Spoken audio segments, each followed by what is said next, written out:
दोस्तों, तो कैसे हो आप लोग। तो फिर मैं आज आपको एक्सप्लेन करता हूँ कि बोर्नियो का जो लेटेस्ट अपडेट आया है उसमें क्या नई चीज़ है। यूज़र इंटरफेस चेंजेस किया है, जो पहले अलग था जो अभी अलग है। अभी मैं बात करता हूँ, पहले लॉगिन करके आपको मैं दिखाता हूँ कि ये अपडेट क्या चीज़ का है। ठीक है, बहुत सारे जन जैसे कि बता रहे हैं कि अपडेट। ये बेसिकली अपडेट इतना कुछ वो नहीं है, बस इन्होंने यूआई चेंज किया है। ठीक है, तो मैं लॉगिन करता हूँ। देखिए, बोर्नियो का पहला जो व्यू आता था वो टोटली डिफरेंट आता था। अभी ये टोटली व्यू अलग हो गया है। जैसे कि इन लोग ने ये दिया है कि select the navigation button to start your journey with Borneo summiting. तो इन्होंने ये क्या किया है कि एक यूज़र इंटरफेस चेंज किया है। जिस तरीके से ये आप पहले भी था वैसा ही है, पर थोड़ी अलग चेंजेस है इसमें। ठीक है, तो सबसे पहले मैं आ जाता हूँ। ये टॉप लाइन पे देखिए आप, ये बोर्नियो का आइकन दिख रहा है। ठीक है, उसके बाद ये है फेसबुक ग्रुप का। अगर मैं इस पर क्लिक करूँगा तो ऑटोमेटिकली ये फेसबुक ग्रुप पे लेके चले आएंगे। इसको बोलते हैं सोशल आइकन, जिससे आप सोशल मीडिया पे कनेक्ट कर सकते हैं। ये ग्रुप देखेंगे तो टेलीग्राम का है, ये यूट्यूब का है, ये उनके अपडेट के पेज पे। अगर मैं एक क्लिक मारता हूँ तो ये उनका अपडेट का पेज है।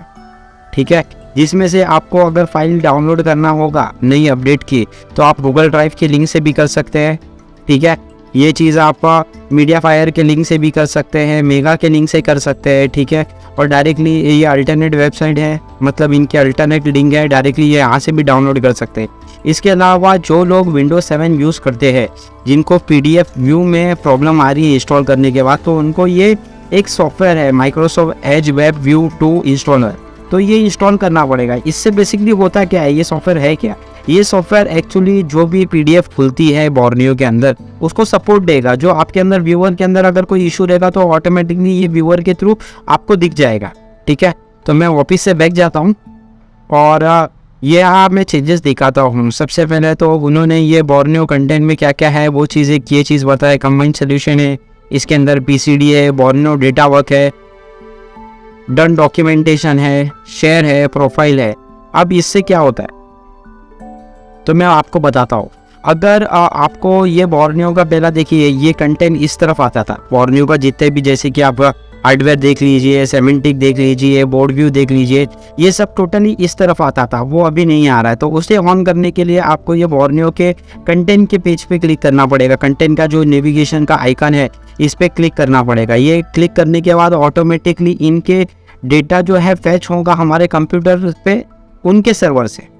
ये ऑटोमेटिकली आप देख सकते हैं कि ये लोडिंग होएगी और ये होने के बाद ये ऑटोमेटिकली व्यू आ जाएगा इस पर। तो जैसे कि ये इनका सर्वर अभी टाइम लग रहा है थोड़ा सा, पर ये यूज़र इंटरफेस एक टाइम हमारे कैश मेमोरी में आएगा तो ऑटोमेटिकली ये होना चालू हो जाएगा। देखिए आप, ये सर्वर यहाँ से भी आप चेंजेस कर सकते हैं। मैं अगर इसको ड्रैग टॉप कर दूंगा तो इनके 2 सर्वर है। ठीक है, एक सर्वर एशिया है, एक सर्वर US है। तो हम ये सेलेक्ट करेंगे कि हमारे जो नज़दीक रहेगा हम वही सेलेक्ट करेंगे।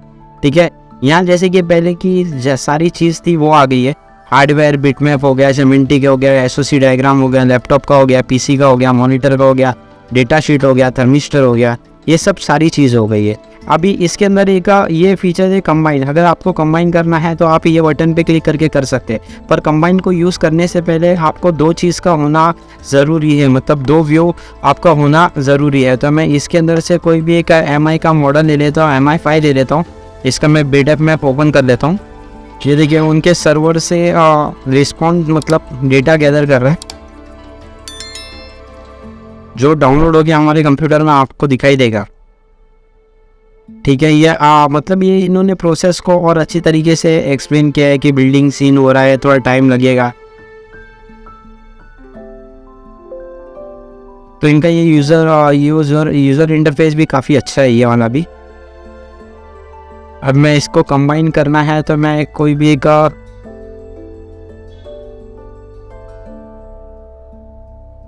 एक सेमेंटिक खोल लेता हूँ।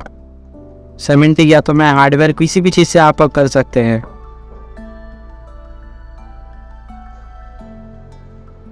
मैंने एक कोई भी चीज़ लाइट सेक्शन मैंने खोल लिया है।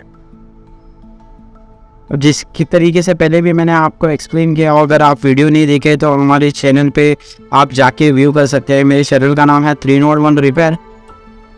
तो ये रेंडरिंग हो रहा है,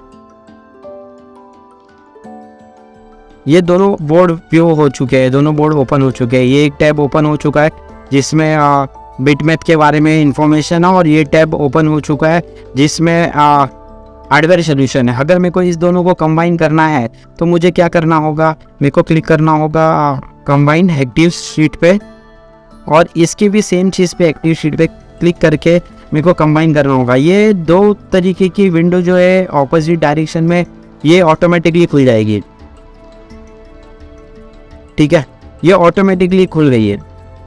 तो ये तरीके से कंबाइन सोल्यूशन यूज़ होता है, ठीक है। अगर मैं इसको बंद करना चाहता हूँ तो मैं यहाँ से बंद करूँगा तो ऑटोमेटिकली बंद हो जाएगी।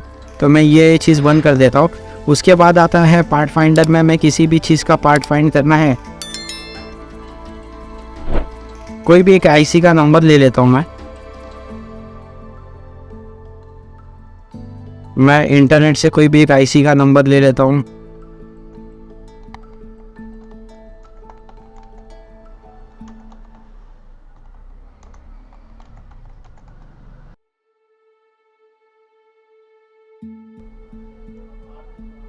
PM6, ये देखिए ये आईसी का नंबर है। मैं अगर इसको फाइंड आउट करना है तो मैं इस तरीके से इजीली फाइंड आउट कर सकता हूँ।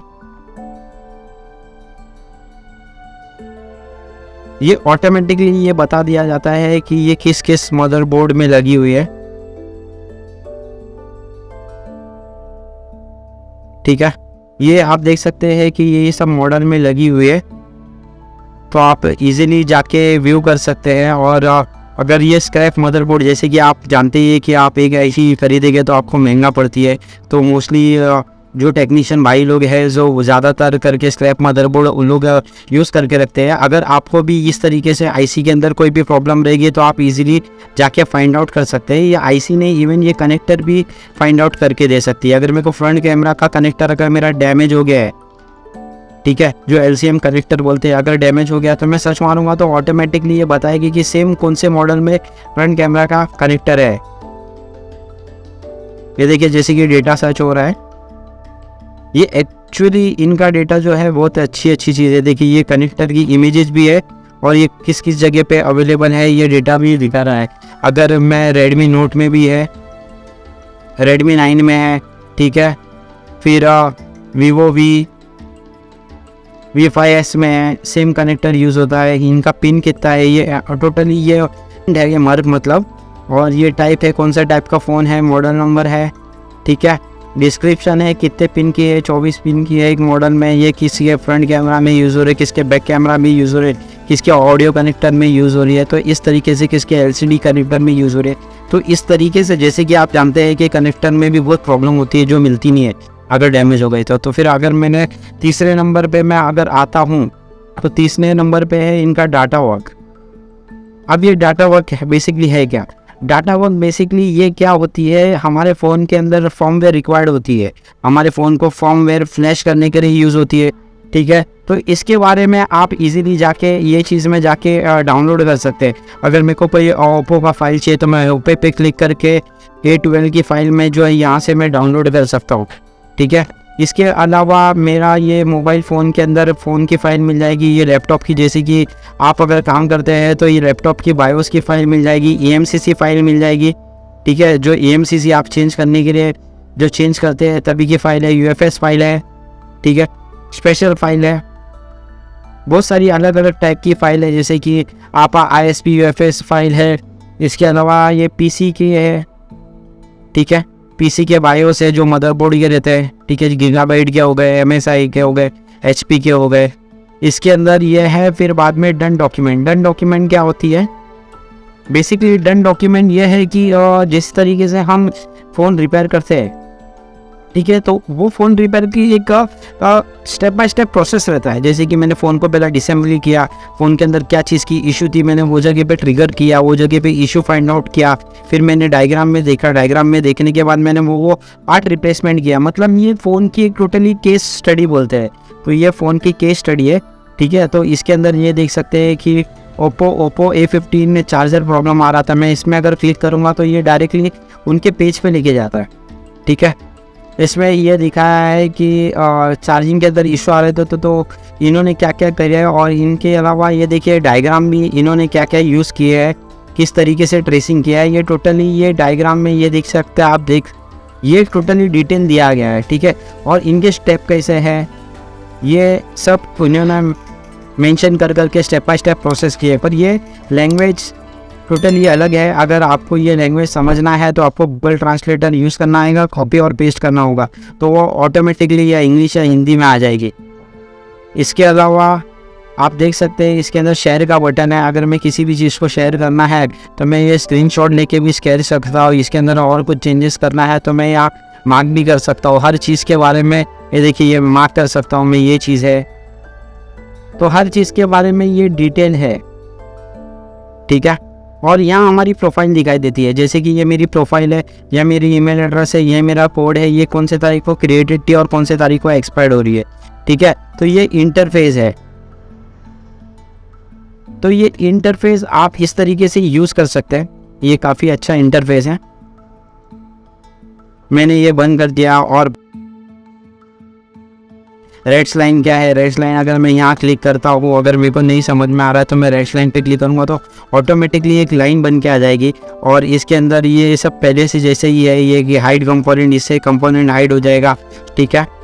ये फंक्शन है, पीसीबी ट्रेसिंग मोड है, ये कौन सी जगह पे है, कौन सी फुटप्रिंट है, लेआउट है, अगर लेआउट व्यू करना है तो अगर कौन से मार्क सेलेक्टेड आइटम है, मतलब ये आइटम को देखिए आप टोटली कलर चेंज हो गया, पिंकिश कलर आ गया है, ठीक है।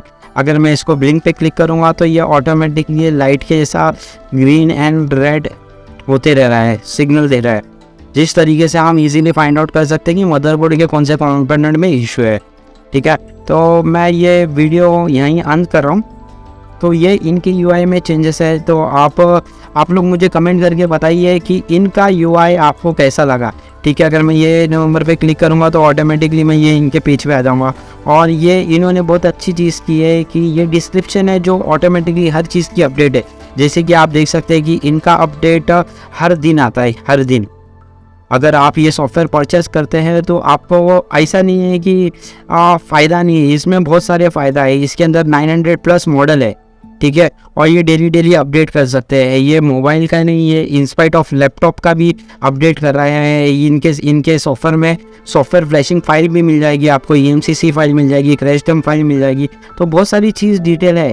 इनका कॉस्टिंग भी वर्थ नहीं है। बहुत सारे टूल्स आते हैं, मैं मानता हूँ कि वो भी बहुत अच्छा काम करते हैं, पर इनका काम जो है नेक्स्ट लेवल का काम है, ये कभी स्टॉप नहीं होते, ठीक है। इनका अपडेट आप रेगुलर बेसिस पे देखेंगे तो अपडेट आते रहता है। मार्केट में बहुत सारी एप्लीकेशन आती है जो अपडेट ना होने की वजह से फेल हो जाती है। वो तो मेहनत करते हैं पर प्रॉपरली एक वे में मेहनत नहीं करते हैं, ठीक है। तो अगर आपको चाहिए, आपको ये परचेस करना है तो आप इस तरीके से परचेस भी कर सकते हैं, ठीक है। हमारे चैनल पे बने रहिए। मेरे चैनल का नाम है 301 रिपेयर।